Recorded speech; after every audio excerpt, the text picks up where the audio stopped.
berkualitas, dan bermartabat. Bung Karno telah mengatakan bahwa Gajah Mada adalah sumbermu, Gajah Mada adalah mata airmu, Gajah Mada adalah sumber airmu. Tinggalkanlah kelak Gajah Mada ini bukan untuk mati tergenang dalam rawa ketiadaan amalan atau rawanya kebuktian diri sendiri, tetapi mengalirlah ke laut, tujulah ke laut, lautnya pengabdian negara dan tanah air yang berirama, bergelombang dan berirama, bergelora. Bulak Sumur 31 Januari 2024 tertanda Civitas Akademika. Terima kasih. Assalamualaikum warahmatullahi wabarakatuh. Merdeka! Merdeka! Merdeka! Terima kasih. Ya. Selamat sore Bapak dan Ibu sekalian. Sore. Baleirung adalah ikon UGM dan UGM adalah ikon Jogja, ikon Indonesia dan ikon dunia. Karena itu kita mari bersama-sama menggelorakan semangat.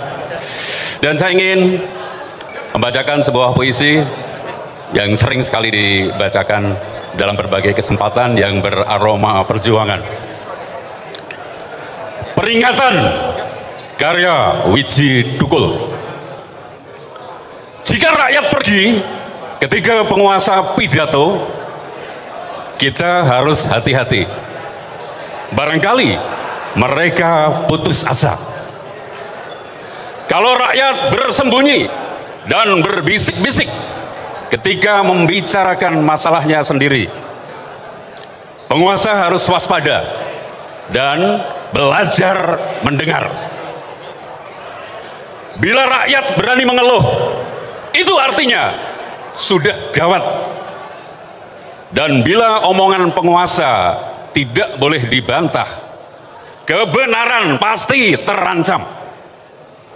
Apabila usul ditolak tanpa ditimbang, suara dibungkam, kritik dilarang tanpa alasan, dituduh subversif dan mengganggu keamanan, maka hanya ada satu kata: lawan. Saya ulangi dan mohon disaut. Maka hanya ada satu kata: lawan. Assalamualaikum warahmatullahi wabarakatuh. Waalaikumsalam. Bapak Ibu sekalian, saya akan bacakan dua puisi. Satu adalah puisi yang saya bacakan di tempat ini juga pada tanggal 15 September 2019. Ketika itu Civitas Akademika sangat prihatin dengan adanya pelemahan KPK dan kita semua melawan. Lalu puisi yang kedua kita akan bicarakan sesuai dengan konteks hari ini.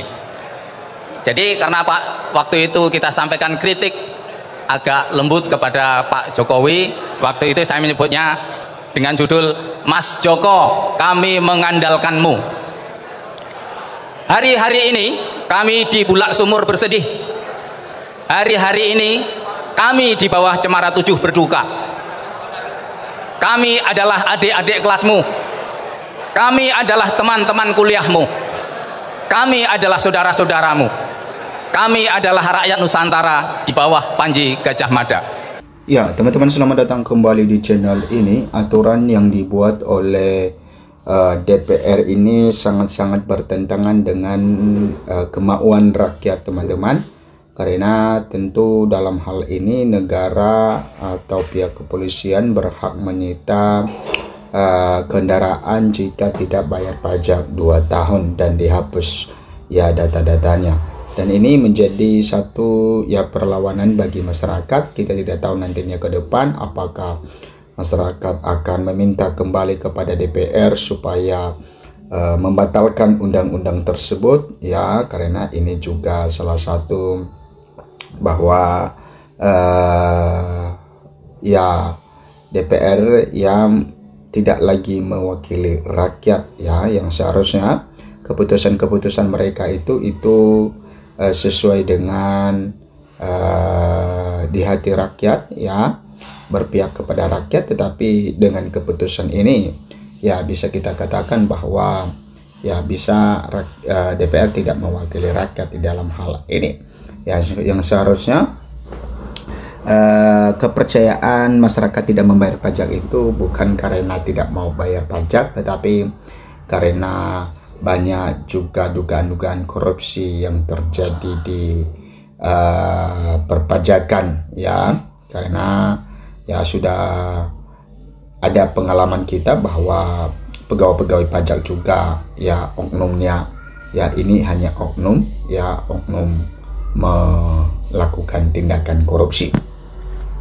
Oke, beredar isu STNK mati 2 tahun, kendaraan bisa langsung disita.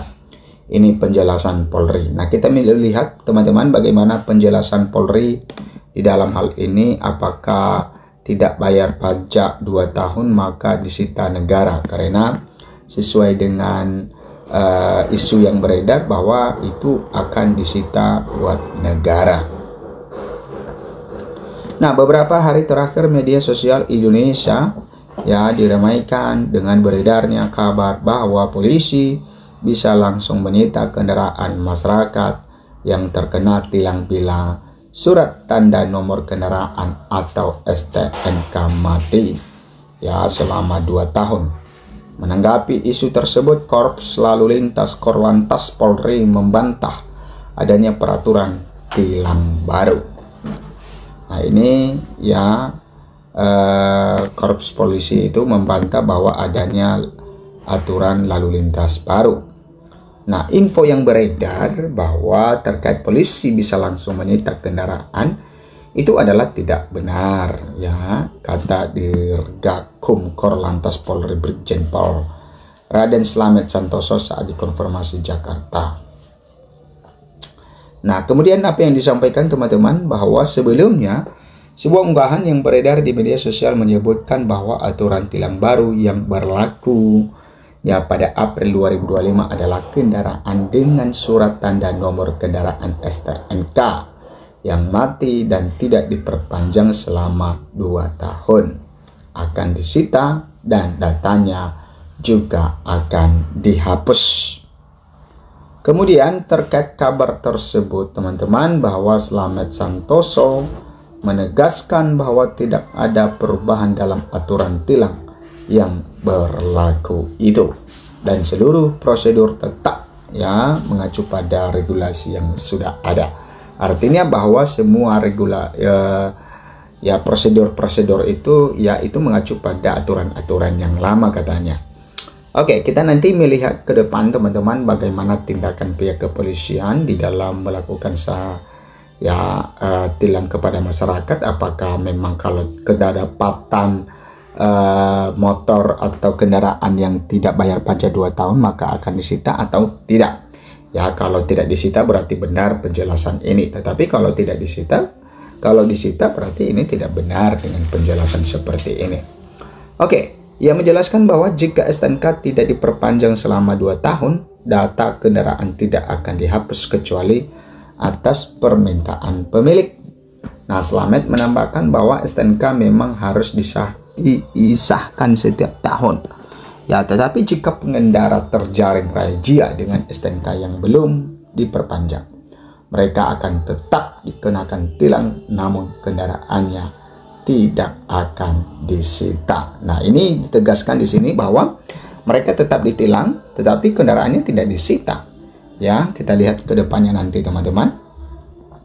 Selain itu, Slamet menjelaskan bahwa pengendara yang terekam oleh sistem tilang elektronik ya tidak akan langsung mendapat sanksi. Ya, ini tidak akan mendapat sanksi katanya. Mereka akan menerima surat konfirmasi terlebih dahulu untuk melakukan verifikasi. Nah, artinya bahwa seperti ada pelanggaran dan itu terekam di tilang elektronik dan itu tidak akan langsung mendapatkan sanksi. Ya, tetapi dia akan menerima surat konfirmasi terlebih dahulu untuk melakukan verifikasi, ya, atau bisa kita katakan adalah surat peringatan, ya.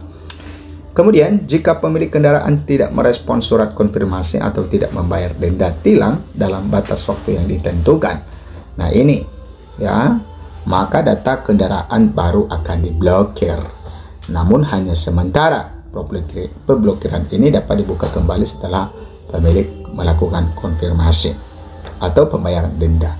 Semua aturan ini ya sudah diatur ya diatur dalam pasal 74 Undang-Undang Nomor 22 Tahun 2009 tentang lalu lintas dan angkutan jalan. Cara mengurus tilang elektronik. Notifikasi pelanggaran lalu lintas termasuk tilang elektronik akan dikirim secara digital ke nomor telepon pemilik kendaraan yang telah terdaftar saat proses pengurusan surat tanda nomor kendaraan. Pemilik kendaraan yang menerima notifikasi tilang melalui WhatsApp diwajibkan untuk melakukan klarifikasi. Nah, ini teman-teman tentang penjelasan apakah ini ya